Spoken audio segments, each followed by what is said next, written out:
So we're very fortunate as we begin the afternoon to be joined by one of the leaders of African aviation, Nico Bezuidenhout, who is currently the CEO of Mango, the largest low-fare carrier in South Africa, and previously acting CEO of South African Airways for about 9 months. So to start with, there are a lot of reasons why people get into aviation. What brought you to aviation? Mike. I think that in my case it was probably a bit more accidental in a sense. I was previously in one of the founders of one of the first online initiatives in South Africa in the event entertainment space. And when SA wanted to launch online initiatives early in the 2000s, they approached me for originally a two-year assignment, and here I am 15 years later. So it's been a good 15 years. You've gone from entering the airline under a contract, right? And now you're running an airline. Yeah, that's right. It's been a never-ending extension on contract. It's been a rough ride, but a good and interesting ride. In aviation, when I first entered aviation, people told me that it's got this habit of it's a bug that bites and you get stuck, and that's been the case, and it's become a passion for me, and it's been fun and interesting. Good. So Mango has won, for people who may not know, has won the Skytrax Award for Best Low-Cost Airline in Africa for several years, right? So on one level, first, congratulations with your success with that. Tell us about the creation of Mango. How did this all come about? Thank you. Yes, I think that the company has been blessed. I've got a very good team of people. We've now been operating since late 2006. The company has been profitable for every full fiscal bar one. And really we exist as a dual brand strategy. South African Airways on the one side in terms of the premium side of the market, and Mango on the low cost side. So in the mid-2000s we saw the entry of low cost carriers in the South African market, and the commoditization of air travel, not unlike most of the geographies around the world. And SA really had to find a way to respond to the continuous reduction in yields, loss in market share, and its own high cost structure.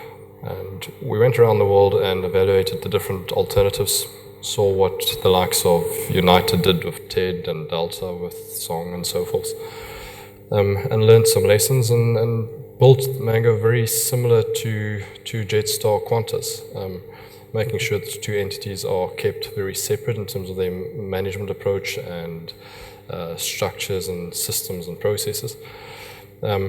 Mango was given a clear mandate that it can operate fully independently, and set about operating in the South African market with a fleet of Boeing 737-800s. So the Mango model is a typical low-cost carrier model, built on high aircraft utilization, high people productivity, direct distribution.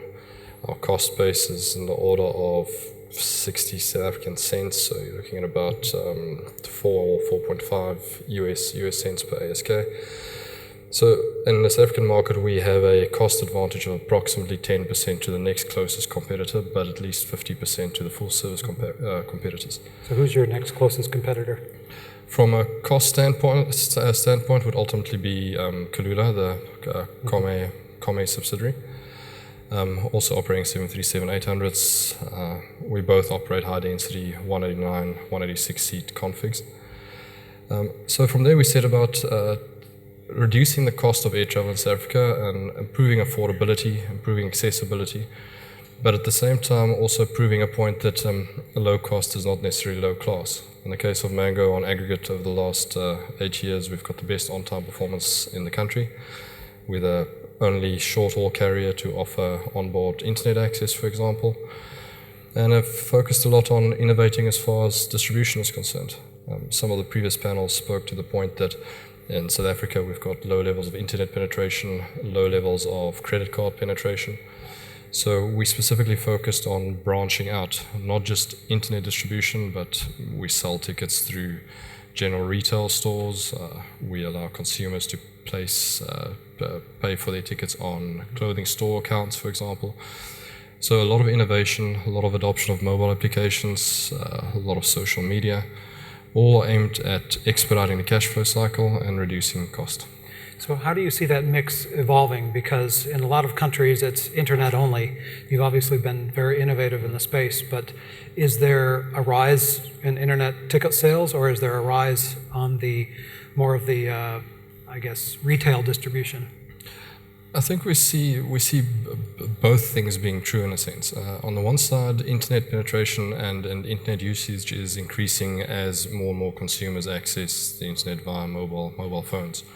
So we are seeing a rapid rise there. Approximately 30% of our transactions currently come through mobile devices in one way or the other. At the same time, though, retail store access caters for a different income group, LSM level. And we see a lot of migration from intercity bus tickets that are typically sold in retail stores onto our services, given the common point of sale.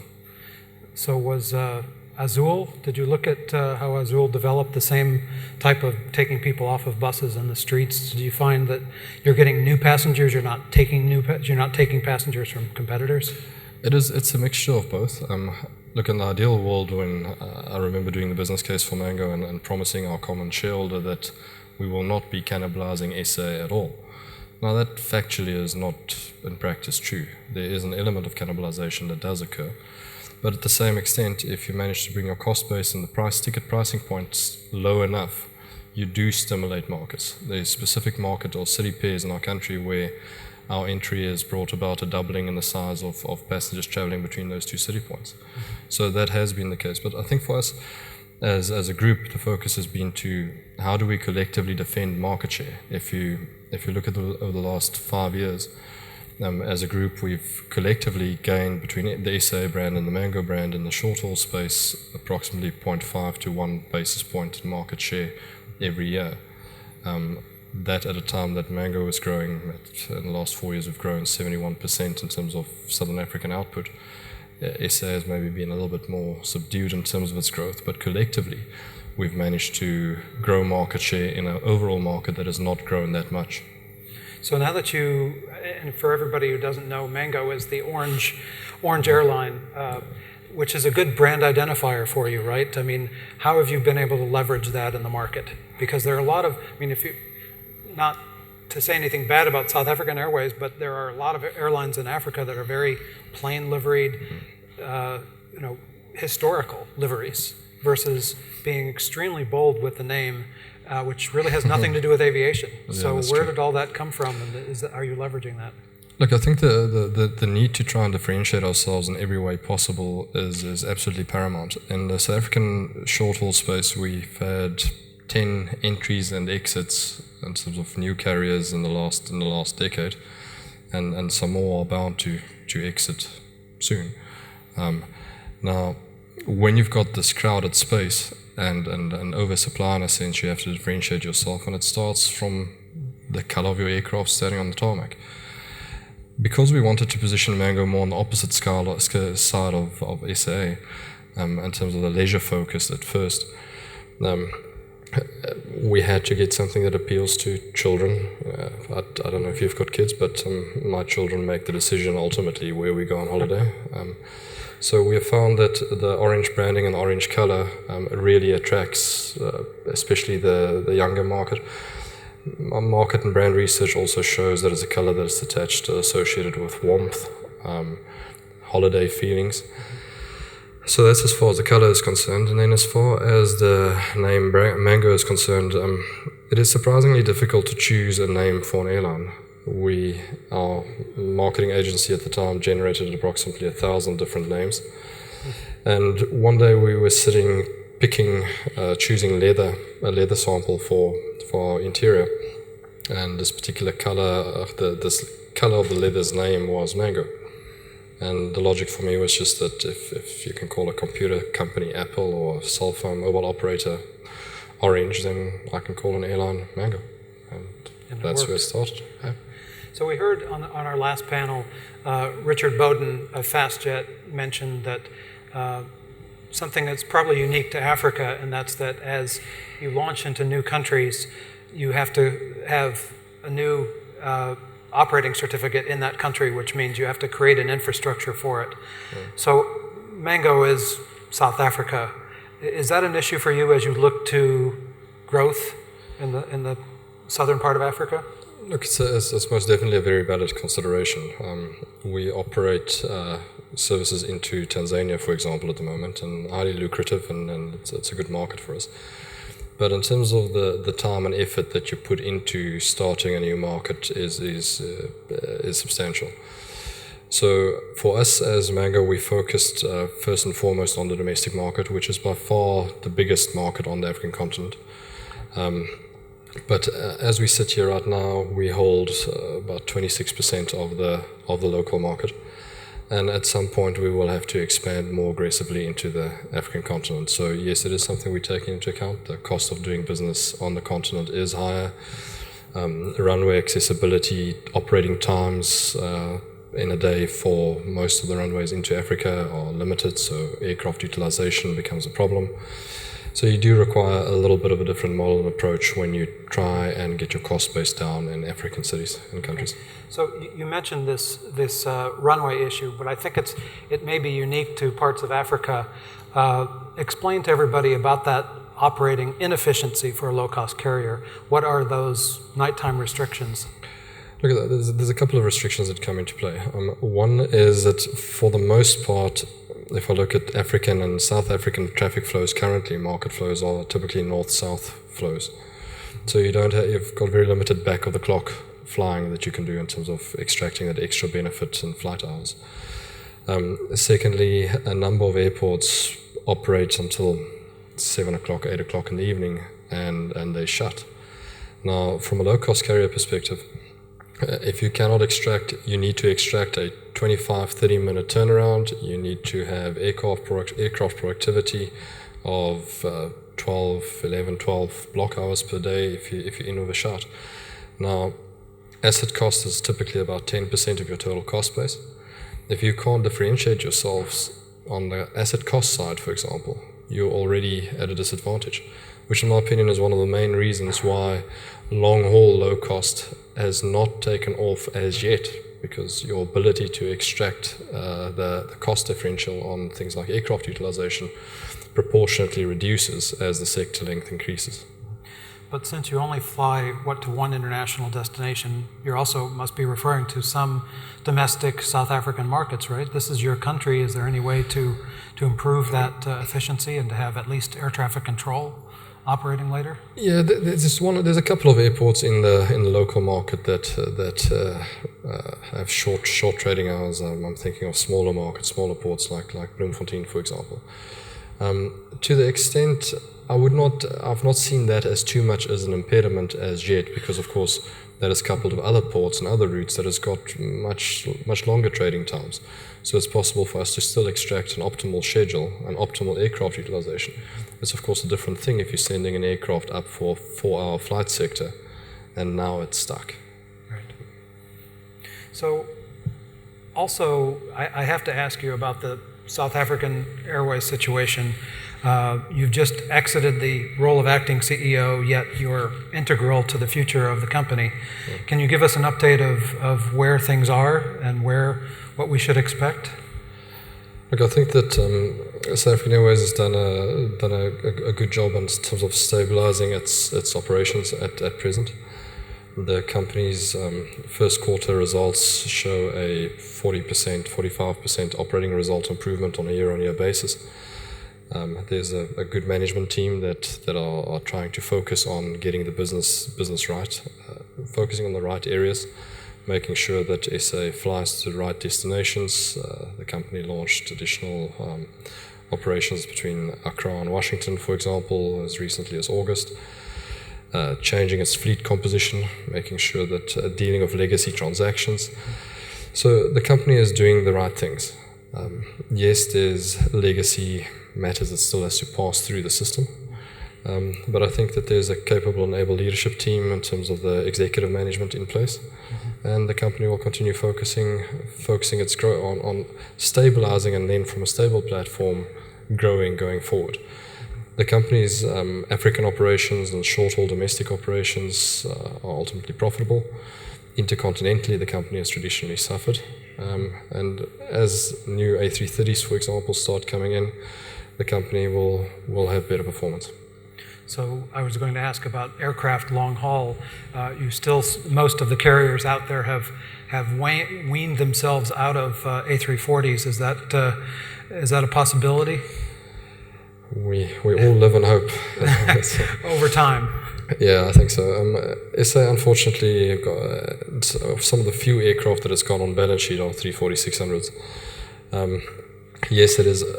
We find ourselves in a slightly better position right now, given that oil pricing has come down off its peaks.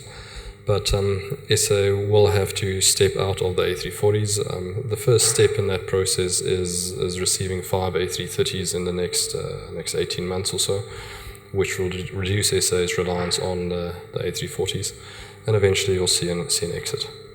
Great. So, also, the previous panel before lunch noted and Tawaldi from Ethiopian noted the fuel situation, air traffic control. You have a number of African representatives here. What's your advice for improving the lack of good competitiveness in the African market versus what you can get in regional in Europe, North America, Asia? What should the governments do to improve that situation? Look, I think that maybe my statement will be somewhat unpopular, but it's not a single-sided point of effort. African carriers generally must become more efficient. Any market, any carrier segment that ends up being protected, there's a cost of that protection, and that cost of that protection is in subdued economic growth, ultimately. So airlines owe it to their customers, owe it to their shareholders to become more efficient.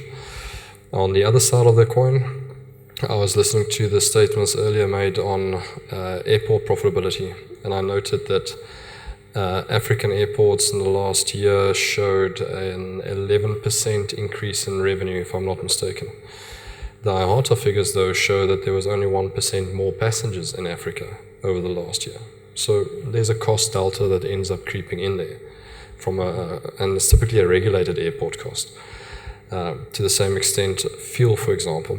In the case of fuel, a typical airline would expend about 35% of its complete cost base on fuel. The average fuel levies and fuel cost applicable in Africa is 14% higher than any other geography in the world. Compound that with developing markets having experienced currency weaknesses over the last number of years, and your cost base is under severe pressure. So it really does start off with in-house as an airline, aircraft productivity, people productivity, managing your supply chain, and then to the extent that airlines can lobby together and band together in terms of policymakers and getting that mindset change that airlines are not the cash cows, or to the extent that it is a cash cow for an economy, if you kill it, it's dead. Right. So what's preventing a company like South African Airways, teaming with Mango, to say to the South African government, look, one of the issues is we need to have better regional flows to speed passengers. It's a big market. You can take advantage of that as a big market. Why not have South Africa say, we're the open skies leader now in Africa. Anybody who matches us, we will have an open skies agreement with, and try to open up the market. I mean, the Yamoussoukro agreement began in 1988, and it still hasn't been realized. And there's still a lot of talk, as we heard even earlier. Yes, we need to realize that. Well, it's been 20 years. I'm quite amazed. I always think back that Emirates was started in 1985, right, and look at the difference. But firstly, South Africa is one of the early signatories of the early adopters in terms of the Yamoussoukro Decree. So yes, we are pushing for the early implementation. Having said that, the local South African market is by far the biggest captive market on the continent. So by deduction, all other competitors will try and feed from this market as opposed to some of the other markets. So one has to be open-minded when you do embrace some of these things. I think it will help, and it will start helping by governments looking at the policies they apply. For example, transit visas, reducing some of these barriers for passenger flows and therefore trade flows. And yes, as I said, we an early signatory for early adoption of YD. Okay, we're going to open up to questions in a minute, but just to look ahead, there are obviously impediments to growth. There's some countries that are more aggressive than others. There's some airlines. Where's that 5-year plan for Mango? What should we expect to see the airline look like, just Mango, in 5 years? Do you expect to be serving several more countries in Africa? Yes, most definitely. I think that we come off a fast growth path over the last number of years. As I said, 71% in the last 4 years. Last year we grew by 12%. This year we'll grow by 20%. So for the next 3 to 5 years, I see an average rate of growth of approximately 20%. We will have to expand into other geographies. The South African market will ultimately be constrained. We're looking at growth in South Africa of 3 to 5% per annum on average. Yes, there will be further market consolidation. There is no doubt that there's some inefficient capacity out in the market at the moment. I see Mango expanding more on the leisure-orientated routes, more up the east coast of Africa. That's in the next. We obviously will remain a single fleet operator, so we're ultimately constrained by the range on the 738. But markets like Mauritius, for example, Indian Ocean Islands are quite appealing over time. Okay. Any questions from the audience? That there's a hand over here, Carolyn, 2 rows behind you. Here we go. Please let us know who you are. Good afternoon. I'm the co-chairperson of Skywise Airlines. It's a domestic airline in South Africa. I'm very impressed with Mr. Nico because in a country where 10 airlines have been failed, I want to know what is the magic behind that Mango is surviving so far, and is that the support of South African Airways or it's your own talent? And is there magic? Is there some magic wand with you? And what made you said that 2 airlines which have come will exit very soon? It can be Mango also. Look, we operate in a competitive environment, and so why do we survive? One, we try and steer clear from collusive discussions in terms of collective capacity management. 2, our unit cost base is by bar none the lowest in the market. Now, if you call yourself a low-cost carrier, and you do not tick the boxes, like high asset utilization, high people utilization, a safe operation, cost-effective distribution, aggressive marketing, fare stimulation on a sustainable basis. You need to tick every one of those boxes consistently, year in and year out, and then you will survive. Sorry? Yeah, I just want to thank Nico very much for his presentation. Can you this identify interview. yourself, please? Sorry, I just want to thank Nico for this presentation. The thing which I think has been made a big difference especially in South Africa, was the starting of Mango flight, which I think it was the first time for most of us to have an airline with affordable flight fees. But what I think is still important, if Nico could consider it at some stage, is to look into rural areas where we have a lot of tourism destinations. But the only problem is that to travel from King Shaka International Airport to northern Zululand, it takes more than 4 hours. And most of the guests then will always try to avoid that because it's a long trip. But if we could look at projects like using the existing Chief Mangosuthu Airport to Lundi, which I think is underutilized. That is only a few drive from Mfolozi, from Shushu Mfolozi Park.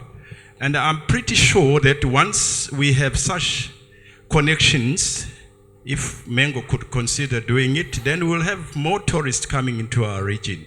I think we really need to have you, Nico, coming to our areas and starting those projects with our local tourism authorities. Thank you. Thank you. Any comment? Thank you. Yes, I think that, look, one of the key things that we do, and it again also relates back a little bit to the previous question asked, is that as long as there is a market that we can either develop in the short to medium term, or an existing market opportunity that we can exploit. Because the one thing that I was told when I started Mango is that if you are not profitable, you will get shut. Now, it's amazing how much that motivates you to make the right decisions in life. So some of these market segments in Africa, South Africa, some of the regional ports, we do not operate only on the basis that our aircraft cannot land there because the runways may be too short and so forth. But if after the session the gentleman can contact me and we can see what we can do, and we'll do an evaluation of the route. Great. We'll take one last question down front here. Yes, Nico. I just want you to share with us how was your experience when you started the airlines, and since 2006 until now, you have only 12 aircrafts in your fleet and 8 destinations only. I also heard that you're doing something in Oman. Okay. I think that when we start, you start an airline if you've got a full service carrier, for example, as your shareholder. Your behavior will be very different than if you operate an entity totally independently, because you obviously try and balance growth between the two brands.